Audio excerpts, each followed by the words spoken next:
Assalamualaikum warahmatullahi wabarakatuh. Perkenalkan, nama saya Muhammad Abdul Rahman Soleh dari kelas H2 dengan NPM 1012089. Dalam kesempatan kali ini saya akan mempresentasikan tentang UTS mata kuliah Manajemen Kualitas dengan dosen pengampu Bapak Wardana SPD MM dengan judul presentasi Analisis Diagram Fishbone dan juga Diagram Pareto. Dari analisis yang sebelumnya telah dilakukan oleh kelompok, jadi ini merupakan kelanjutan dari brainstorming dan juga diagram afinitas. Langsung saja kepada pembahasannya. PT Unilever Indonesia adalah perusahaan Indonesia yang merupakan anak perusahaan dari Unilever. Perusahaan ini sebelumnya bernama Lever Zip Fabriken N.V. Perusahaan ini telah beroperasi sejak tahun 1933 dan telah menjadi perusahaan fast moving consumer goods terdepan di pasar Indonesia. Banyak permasalahan yang dihadapi oleh PT Unilever Indonesia ini yang kami kumpulkan dari internet dan juga hasil diskusi kelompok dan juga dari sumber lainnya yang bisa kami dapatkan. Langsung saja kepada intinya. Diagram yang pertama yaitu diagram fishbone, yang dimana saya mengelompokkan ke dalam 6 kategori, yang sebelumnya ada beberapa kategori lain yang tidak saya tuliskan dalam presentasi saya ini.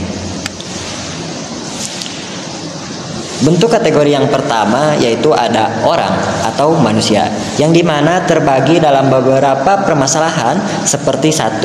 Kelalaian pegawai, 2. Ketidakdisiplinan pegawai ketika di perusahaan. Selanjutnya terdapat konflik juga dalam perusahaan ini dan juga kecelakaan kerja yang tidak sedikit. Kurangnya komunikasi juga menjadi masalah, dan ada satu kasus yang menyebutkan bahwa tidak adanya cuti ketika hari raya atau hari libur tertentu. Dan yang terakhir adalah PHK karyawan yang meledak pada saat pandemi yang setelah lalu. Untuk kategori permasalahan yang kedua yaitu dari alat, yang dimana terdapat kerusakan pada mesin, juga kerusakan pada alat produksi, serta kerusakan pada alat-alat transportasi. Yang ketiga ada kategori pemasaran atau dari segi pasar, yang dimana terdapat beberapa masalah yang dialami PT Unilever Indonesia Tbk ini, seperti mengalami kerugian di pasar, tidak mengikuti tren pasar, dan juga karena trans pasar yang berubah-ubah, maka akan sangat mempengaruhi dari segi penjualan. Dan yang selanjutnya itu reputasi yang mulai meredup, serta promosi yang gagal sehingga ditolaknya produk oleh beberapa konsumen. Untuk masalah yang selanjutnya yaitu dari kategori keuangan, dengan masalah-masalah seperti pecahnya saham, kenaikan dan penurunan harga pasar, gaji pegawai yang terus naik, resesi global, harga bahan baku yang mulai naik tapi laba perusahaan yang menurun, serta logistik yang naik. Untuk kategori yang selanjutnya yaitu kategori produksi, yang dimana memiliki masalah seperti kehabisan bahan baku saat produksi, penggunaan bahan kimia yang sedikit membahayakan, kualitas produk yang tidak naik, tidak adanya bahan baku, dan juga kenaikan harga bahan bakunya.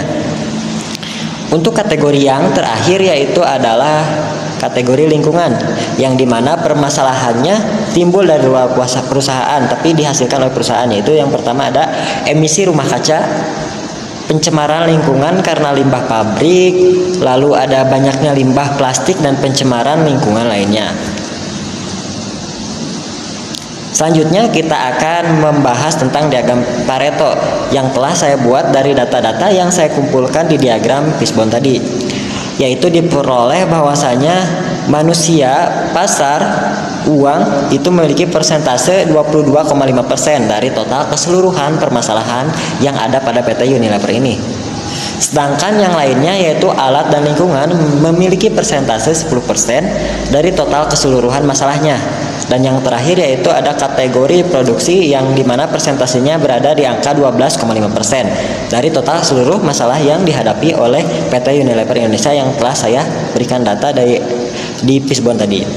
Dapat disimpulkan dari tabel tersebut, presentasi kumulatif 80% penyebab utamanya yaitu manusia, pasar dan uang 22,5% serta produksi 12,5% dijumlahkan sebesar 80%. Penyebab terbesar dari kategori manusia untuk perusahaan adalah kinerja dan kedisiplinan manusia yang masih rendah.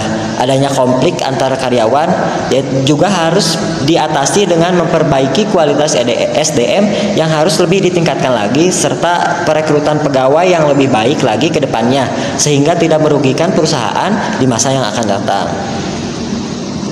Sekian yang dapat saya sampaikan pada kesempatan kali ini. Apabila banyak kesalahan dan juga kurang pemahaman dalam penyampaian materi, mohon untuk dimaafkan dan dimaklumi karena ini merupakan suatu pembelajaran juga untuk saya dan rekan-rekan yang mendengarkan. Terima kasih. Dan juga kepada dosen mata kuliah manajemen kualitas, saya ucapkan terima kasih dan semoga nilai UTS saya bisa nilainya baik gitu Pak. Terima kasih. Wabillahi taufiq wal hidayah. Wassalamualaikum warahmatullahi wabarakatuh.